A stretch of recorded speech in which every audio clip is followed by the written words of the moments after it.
हर हर महादेव। ओम नमः शिवाय। आज मैं एक ऐसा टॉपिक लेके आया हूँ।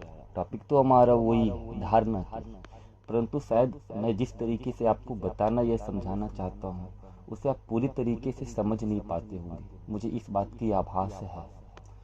तो आज मैं आपको इस धारणा को एक ऐसे तरीके से समझाऊंगा, इतने सहज और सरल तरीके से बताऊंगा एग्जाम्पल के तौर पे, जिससे आपको इसे समझने में थोड़ी सी भी बाधा नहीं होगी। और एक बार अगर आप किसी सूत्र अथवा विधि की समीकरण को समझ लेते हो तो किस तरीके से, किस विषय में अथवा किस उद्देश्य में, किस तरीके से इसका प्रयोग होना चाहिए, हाँ, ये आप अपने अनुभव से ज्ञात कर लोगे अथवा समझ जाओगे।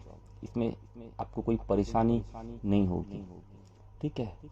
तो यहाँ मैं आपको एक कहानी के तौर पे इस धारणा को सरल तरीके से बताऊंगा और समझाऊंगा।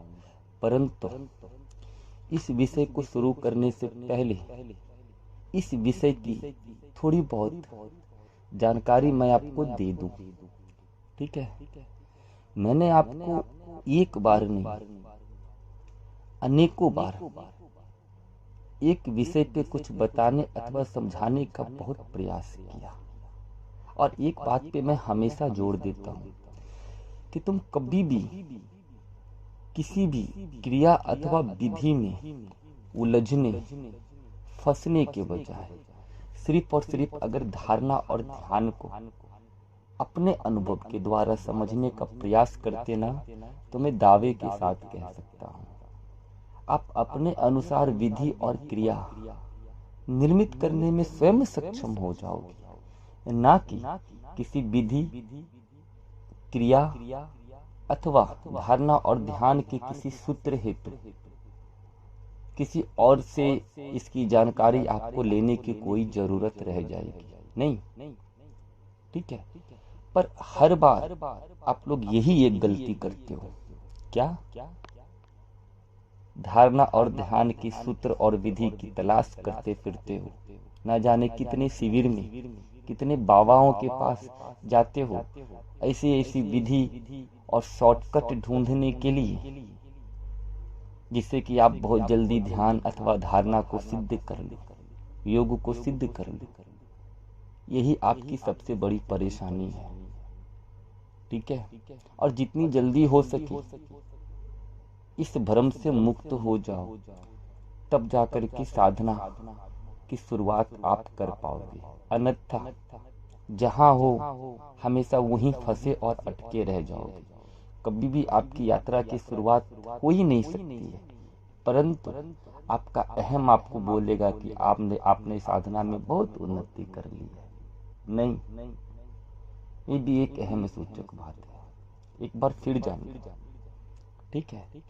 कभी भी कि धारणा और ध्यान के किसी विधि अथवा सूत्र को समझने की प्रयास करने के बजाय हमेशा इस धारणा और ध्यान को अपने ही चेतन अनुभव के द्वारा समझने की प्रयास करो। सिर्फ धारणा और ध्यान को समझने की प्रयास करो, ना कि धारणा ध्यान की अनेकों विधि और अनेकों सूत्र को समझने की प्रयास करो। समझ गए? और जब मैं एक ही बातें बार बार कहता हूँ तो बिना वजह नहीं कहता हूँ। इसके पीछे वजह होती है, बहुत बड़ी वजह होती है, और ये वजह इतनी बड़ी है कि आपको कभी भी धारणा या ध्यान की गहराई में पहुंचने ही नहीं देगी। परंतु जिस दिन आपने इस वजह को जान लिया, हाँ, मैं दावे के साथ कहता हूँ आप ऐसे ऐसे अनेकों विधि और क्रिया को स्वयं निर्मित करने के लिए, निर्मित करने हेतु सक्षम हो जाओगे। आपको बाहर से किसी ऐसे व्यक्ति की आवश्यकता नहीं रह जाएगी जिससे आपको सूत्र अथवा समीकरण अथवा किसी विधि अथवा किसी क्रिया को जानने समझने की कोई आवश्यकता। ठीक है। या आज तक जितनी भी विधि, सूत्र अथवा क्रिया का निर्माण हुआ है वो महज आपको ध्याता, ध्यान और ध्येय, ये तीनों के बीच की अंतर बताने के लिए ही सूत्र और विधि बनते हैं। ठीक है। तो यहाँ मूल तत्व को समझने के बजाय आप हमेशा उप तत्व को समझने की कार्य करते हो। धारणा और ध्यान को समझने के बजाय हमेशा धारणा और ध्यान के सूत्र और विधि में अटके और फंसे रह जाते हो। नहीं, इससे निकलो, इससे बाहर निकलो, तभी बात बनेगी, इससे बात नहीं बनेगी।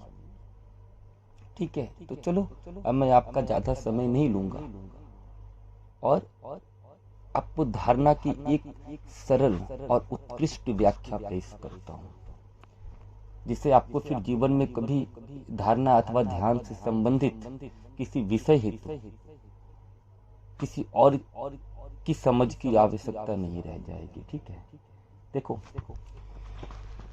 एक चरवाहा था। उसका काम क्या था? सुबह उठता था, अपनी गाय को लेकर के जंगल की ओर निकल जाता था गाय चराने के लिए, और शाम ढले अपने गाय को वापस ला करके बेड़े में बांध देता था। ये उसकी दैनिक कार्य थी, दैनिक क्रिया थी, और ना जाने कितने सालों से वो इस काम को करते चला आ रहा था। ठीक है, एक समय ऐसा हुआ कि उसके गांव में एक सिद्ध संत का प्रवेश हुआ, आगमन हुआ। हाँ, और बहुत सारे लोग उस संत जी के पास जाने लगे। कोई अपने भौतिक परेशानी को लेकर के उनके पास जाता था, कोई ध्यान अथवा धारणा अथवा किसी आध्यात्मिक ज्ञान के लिए उनके पास जाता था। ठीक है, एक बार उस चरवाहे के मन में भी जिज्ञासा प्रकट हुई कि मैं भी जरा कुछ आध्यात्मिक ज्ञान पालूं। हाँ, साधना और ध्यान से संबंधित मैं भी कुछ ज्ञान इकट्ठा कर लूं। ठीक है, वो चला गया उस संत जी के पास, और संत जी से एक सवाल किया कि संत जी, मुझे भी ध्यान करना है। ठीक है, तो आप हमको भी कोई ध्यान अथवा धारणा से संबंधित कुछ ऐसा सूत्र और विधि दे दो जिससे कि मैं धारणा और ध्यान को उपलब्ध हो सकूं। ठीक है, संत जी उनको कोई विधि अथवा सूत्र देने से पहले उनसे एक सवाल किया। उन्होंने पूछा कि तुम्हारा दैनिक क्रियाकर्म क्या है, तुम क्या काम करते हो? चरवाहे ने बोला, मैं क्या करता हूँ, सुबह गायों को लेकर के जंगल जाता हूँ, चराता हूँ, और शाम को वापस गाय को ला करके बेड़े में बांध देता हूँ, यही हमारा काम है। हाँ, ठीक है। संत जी ने पूछा कि तुम कितने समय से ये काम कर रहे हो? चरवाहे ने बोला, जब से मैं होश संभाल रहा हूँ तब से गाय चराने का ही काम कर रहा हूँ। ठीक है, तो संत जी ने उनको बोला कि ठीक है, तो मैं तुम्हें जिस विधि अथवा क्रिया का जिक्र कर रहा हूँ अथवा बता रहा हूँ, तुम आज घर जा करके इसका अनुभव करना। ठीक है, चरवाहा बोला ठीक है। उन्होंने बोला कि तुम जिस प्रकार से डेली गाय चराने के लिए जंगल जाते हो, हाँ, और उस बीच गायों के साथ साथ जो भी करते हो, गाय के साथ टहलते हो जंगल में, गाय को चराते हो। ठीक है, तो उसी से संबंधित विचार और कल्पना तुमको ध्यान के दौरान करना है। समझ गए? चरवाहा बोला ठीक है। चरवाहा जब घर गया, अपने रूम में पहुंच करके वो दरवाजा बंद कर दिया और बैठ गया ध्यान में। उसके पास सूत्र क्या थी कि बिल्कुल उसको जिस तरीके से वो भौतिक रूप से गाय चराने के लिए जंगल जाता था, हाँ, उससे संबंधित ही कल्पना वो करने लगा, उससे संबंधित विचार अपने मन में उत्पन्न करने लगा। ठीक है, और सच बताऊं तो उसको रूम में गए 1 घंटे हो गए, 2 घंटे हो गए, 3 घंटे हो गए, 4 घंटे हो गए, 1 दिन हो गया, परंतु उसके रूम का दरवाजा नहीं खुला। ठीक है, उसके घर वाले परेशान, उसके फैमिली परेशान कि रूम में अंदर से बंद होकर के क्या कर रहा है। जब 2 दिन के बाद उसके दरवाजे को तोड़ा गया तो लोग ये देख करके आश्चर्यचकित हो गए कि वो चरवाहा ध्यान मगन होकर के गहरी समाधि में लीन है और बहुत प्रयास किया गया कि इसकी समाधि को तोड़ा जाए, इसके निद्रा को तोड़ा जाए, परंतु ऐसा नहीं हो सका। उसकी समाधि इतनी गहरी थी कि भौतिक रूप से उसे तोड़ने की क्षमता किसी में नहीं थी। अंततः लोग उसी गुरुजी के पास गए और उनसे पूछते हैं कि आपने ऐसा क्या किया कि वो लड़का 2 दिन से रूम में एकदम ध्यान मगन होकर के बैठा हुआ है, गहरी निंद्रा में एकदम बैठा हुआ है। गुरुजी मुस्कुराने लगे। संत बोले कि चलो मैं तुम्हारे साथ चलता हूं। उस चरवाहे के घर आए, हाँ, और समाधि को तोड़ने के लिए जो जो क्रिया होती है उन्होंने वो क्रिया किया, जिस पश्चात उस चरवाहे की समाधि टूट गई। और जब चरवाहे की समाधि टूटी तो उसे इस बात की ज्ञात भी नहीं हुई कि वो 2 दिन से समाधिस्थ है। समझे? तो अब बताओ, यहाँ उस संत व्यक्ति ने, वो गुरुजी ने चरवाहे को ऐसा कौन सा सूत्र दिया, ऐसा कौन सा ज्ञान दिया, ऐसी कौन सी विधि दी जिससे वो महज कुछ घंटे के प्रयास में ही गहरी समाधि में लीन हो गया? सोचो, यही विधि दिया ना कि तुम भौतिक रूप से जो काम करते हो उसे मानसिक रूप से करो। जिस प्रकार से तुम गाय को घर से खोलते हो, जंगल ले जाते हो, जंगल में उसे चराते हो, बिल्कुल ऐसे ही धारणा, इसी प्रकार की कल्पना और इसी से संबंधित विचार तुम्हें ध्यान के दौरान करना है। उसने बिल्कुल वैसा ही किया और इसी के सहारे उस सहज समाधि को उपलब्ध हो गया, है ना? अब यहाँ जानने और समझने योग्य बातें क्या है, इसकी भी एक मनोवैज्ञानिक समीकरण होती है। ठीक है, जाहिर सी बात है, जिस काम में तुम रमे हो, हाँ, जिस काम को करने में तुम्हें मन लगता है, या फिर जैसा तुम्हारा स्वभाव है वैसा ही काम करने में तुम जल्दी रम जाओगे, तुमको मजा आएगा, चाहे वो भौतिक रूप से हो अथवा मानसिक रूप से हो। या इसको ऐसे भी आप समझ सकते हो कि भौतिक रूप से जो भी कार्य करने में आपको अच्छा लगता है, ऐसा कोई भी कार्य जिसको करते करते आप उसमें रम जाते हो, आप उसी से संबंधित विधि अथवा सूत्र का प्रयोग अपनी धारणा में करो, न कि पहले से निर्मित हजारों विधि और क्रिया को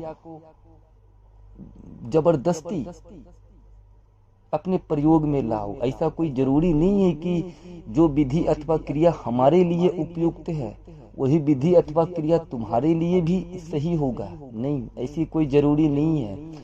हर विधि और क्रिया व्यक्ति के मनोस्वभाव के ऊपर निर्मित करता है कि वो उसे कितनी गहराई देने में सक्षम है, और आपको वही विधि और क्रिया, खास करके धारणा में वही विधि और क्रिया आपको एक निश्चित गहराई तक पहुंचाने की क्षमता रखता है। जिस विधि अथवा क्रिया में आप बहुत जल्दी रम जाओ, खो जाओ, डूब जाओ, और कैसी विधि और क्रिया में आप रमोगे, डूबोगे, गहराई प्राप्त करोगे, वैसी ही क्रिया में, वैसी ही विधि में जैसा आपका स्वभाव है, जैसी आपकी मनोअवस्था है। तो अब हमें नहीं लगता है कि धारणा की इससे सरल व्याख्या कुछ और हो सकती है। इसलिए मैं एक बार नहीं, बार बार बोलता हूं कि जीवन में आप पहले से निर्मित किसी क्रिया अथवा विधि के चक्कर में नहीं पड़ो। सर्वप्रथम अपने मनोअवस्था को जांचो, नापो, अपने स्वभाव को समझो, अपने मन को समझो, और उसके बाद अपने लिए एक विधि और क्रिया का निर्माण स्वयं के द्वारा करो, खुद निर्मित करो, ना कि जो बाजार में ऐसे बहुत सारे क्रिया और विधि का जिक्र को पेश किया जाता है, उसको बढ़ा चढ़ा करके लोगों के सामने दिखाया जाता है, बताया जाता है और बोला जाता है कि इस क्रिया के द्वारा आप 1 घंटे में ध्यान पालोगे, उस विधि के द्वारा आप 1 घंटे में ध्यान को उपलब्ध हो जाओगे। नहीं, ये सब ढोंग और पाखंड में नहीं फंसो। ठीक है, चलो आज के लिए इतना ही काफी है, बाकी आगे की वीडियो में। ठीक है, हर हर महादेव, ओम नमः शिवाय।